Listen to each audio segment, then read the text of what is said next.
Teman-teman, sebelum nonton jangan lupa ya, klik like, subscribe, and share.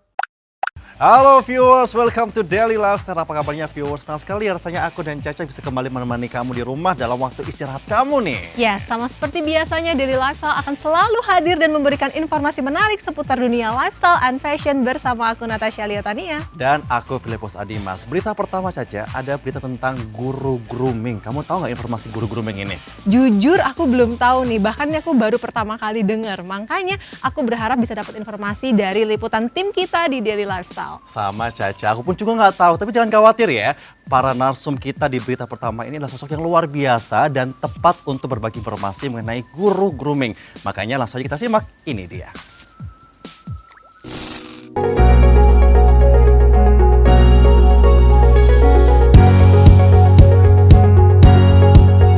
Viewers, sejatinya kesuksesan tak dapat diraih hanya karena faktor keberuntungan semata. Namun ada beberapa item lain yang menjadi faktor pendukung untuk bisa mencapai kata sukses. Salah satunya adalah skill atau keterampilan untuk meningkatkan value diri dan memaintainsnya dengan baik. Rumah perubahan melalui guru grooming menjadi wadah yang tepat untuk bisa menaikkan citra diri menjadi lebih baik. Berikut penjelasan mengenai rumah perubahan ex-guru grooming dari pakar grooming dan image coach Yuliana Hartanto. Pada momen launching of Grooming School yang berlokasi di kawasan Jati Asih, Bekasi, Jawa Barat. Guru grooming itu seperti ibu yang ngomel-ngomel. Kenapa sih kamu cara bajunya nggak bener? Kok cara jalannya nggak bener? Kok mikirnya begitu? Kok kamu sama orang nggak beretika? Nah, seperti itu kasarnya ya kan. Tapi saya bawa ke dunia edukasi. Tujuannya sebenarnya ngomel itu kan untuk mengedukasi, untuk menjadikan kita lebih baik. Teori dan praktek, 50% teori, 50% praktek. Dan ilmu grooming itu bukan karangan saya. Kalau di Google ada semua. Jadi saya cuma guru, cara guru ngajar beda-beda kan. Jadi setiap ilmu pelajaran di sekolah seluruh dunia sama. Yang membedakan apa? Gurunya. Cara gurunya mengajar. Tidak ada yang baru dalam ilmu grooming. Itu aja. Cuma bagaimana saya menguliknya dan membuatkannya lebih gampang dilakukan dan make sense, itu mungkin yang berbeda. Rumah perubahan awalnya adalah mengajarkan masyarakat change. Kemudian kami memperkenalkan entrepreneurship. Ya. Jadi entrepreneurship itu dulu orang tidak tahu wajahnya apa, sekarang orang sudah banyak tahu entrepreneurship. Kemudian kami mengembangkan social entrepreneurship, kemudian kami kembangkan disrupsi. Nah, setelah disrupsi, kita melihat tantangan Indonesia pasca pandemi. Apa itu?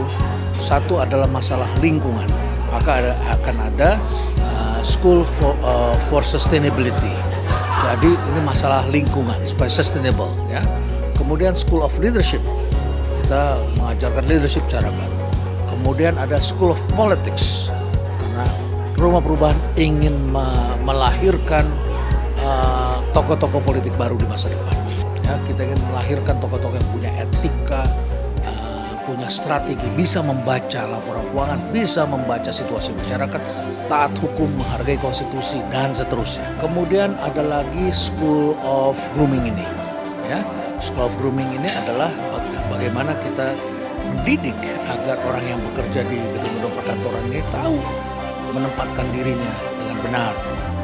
Grooming adalah bagian dari salah satu metode manusia untuk menyampaikan sesuatu.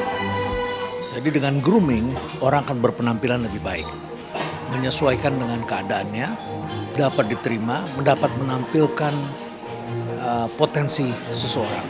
Tapi grooming itu bukan sekedar penampilan fisik, tapi juga menampilkan pikiran dan menampilkan perilaku. Ya, jadi bukan hanya appearance. Ya, itulah grooming. Nah, grooming merupakan salah satu bagian dari manajemen. Seperti yang sudah dijelaskan sebelumnya, sumber daya manusia yang berkualitas menjadi kunci penting untuk membangun kesuksesan bersama. Berikut penjelasan Budi Karya Sumadi, Menteri Perhubungan Indonesia yang menjadi tamu kehormatan pada event launching tersebut. Jadi satu hal yang menjadi keharusan ya, Pak Presiden selalu mengatakan bahwa SDM itu adalah modal yang harus kita kapitalisasi dan improve ya. Jadi ini menjadi penting sekali karena ada sekolah formal, tapi sekolah formal itu kadang-kadang mengajarkan kepandaian saja. Nah, oleh karenanya saya menghargai ada kerjasama Rumah Perempuan dengan guru grooming ini karena dia akan memberikan tema-tema yang sangat substansial sebenarnya bagi anak-anak muda, mereka yang sedang berkarir, yang bisa merubah mindset mereka. Nah, oleh karenanya ini saya sangat apresiasi dan insya Allah ini bisa memberikan katakan langkah-langkah tertentu yang tidak formal yang dilakukan pemerintah, dan ini menjadi satu kekuatan sendiri. Pusat pengembangan atau pusat edukasi seperti ini sangat penting. Nah, program seperti ini harus diaktifkan dan saya pikir ini membantu pemerintah untuk melakukan improvement sumber daya manusia kita yang banyak, dan pada dasarnya anak-anak muda kita pintar-pintar. Nah, ini mengajarkan anak-anak muda khususnya memberikan satu pencerahan bagi mereka. Saya bersahabat dengan Prof. Renat lama dan sering melihat apa yang ditampilkan oleh Bu Yuli sebagai guru grooming. Itu programnya bisa tailoring gitu loh. Jadi kita merasa anak-anak kita itu kuper semuanya gitu.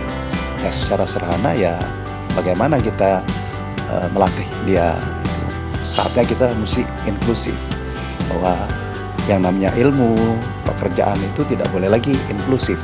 Dia harus lebar, dia harus memiliki kecerdasan emosional dan juga memiliki kehendak untuk men-share kegiatan ini kepada masyarakat luas. Tak hanya itu saja, sebagai Menteri Perhubungan Indonesia, Budi Karya Sumadi optimis Indonesia kaya akan generasi muda yang potensial, apalagi dengan adanya guru grooming. Saya pikir anak-anak muda kita atau ASN kita yang sudah pandai, yang banyak juga yang bersemangat, yang berprestasi, ditambahin dengan satu hal-hal yang katakanlah tidak terbayangkan, mungkin itu tidak besar tetapi bermakna.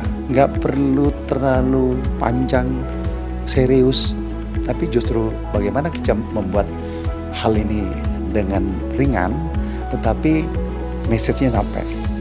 Dan kayak kita lihat Rumah Perempuan begitu indah, begitu banyak hal yang sangat menarik, bisa menjadi ide juga gitu. Saya pikir ini adalah satu program yang baik untuk diikuti oleh anak-anak muda.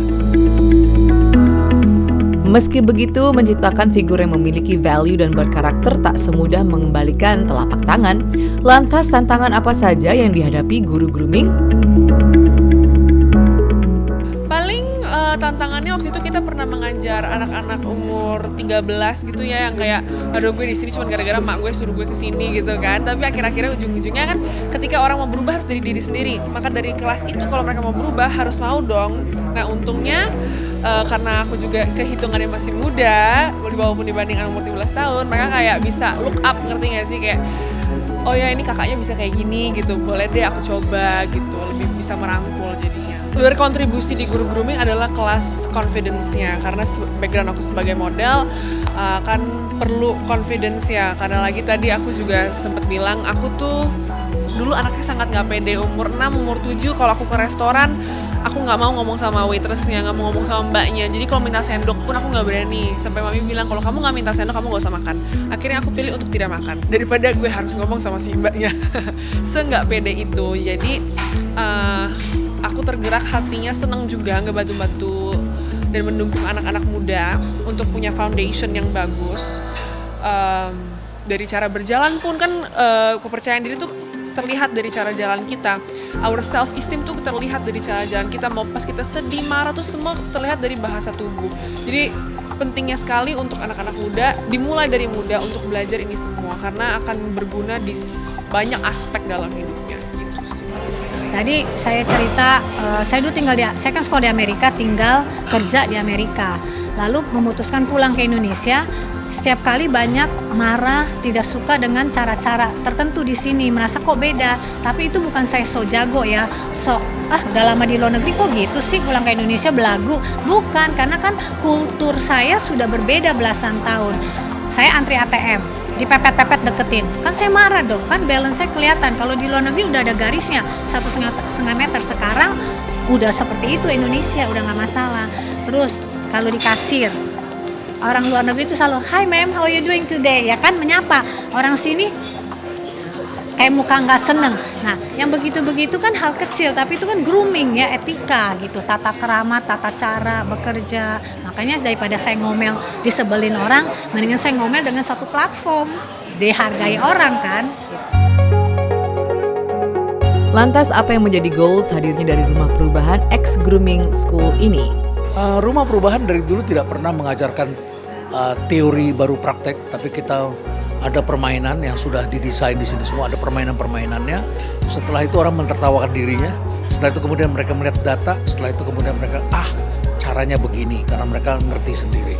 Nah, ditambah yang kedua, mulai tahun ini kami membangun komunitas. Jadi tempat ini kalau tidak hujan ini ramai biasanya, karena banyak community di sini.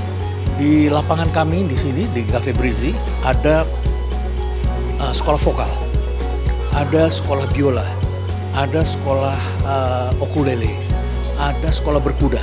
Jadi komunitas inilah yang mempertemukan orang-orang sehingga kemudian mereka bisa bercerita apa yang mereka alami, lakukan, dan mereka bisa berjejaring satu sama lain. Target kami adalah ingin menghadirkan suasana yang profesional dan original, ya, sehingga origin tapi menjawab tantangan zaman, seperti misalnya orang lebih tangkas dalam bekerja, lebih cepat, lebih bertanggung jawab. Semua anak tumbuh dengan happy. Anak tidak minta dilahirkan, mereka deserve to be happy. Berarti harus ada orang tua yang smart, ngerti parenting. Terus bangsa ini dengan adanya smart parenting, bangsa ini akan jauh lebih maju. Harapannya buat anak-anak muda bisa stand up for themselves, selalu bantu mereka. Misalnya seperti dulu aku menjadi pawang, teman-teman aku udah pada dibully ya, mereka bisa bertumbuh menjadi manusia-manusia yang pede, sehingga kalau orang pede kan bisa mencapai hal lebih banyak ya. Aku pengen mereka merasakan apa yang aku sudah merasakan selama ini, keunggulan sudah di grooming. Enak banget loh sebenarnya, tapi kalian tidak akan pernah tahu kalau kalian tidak coba. Untuk jadi best version of yourselves, untuk menjadi versi yang terbaik dari diri kita.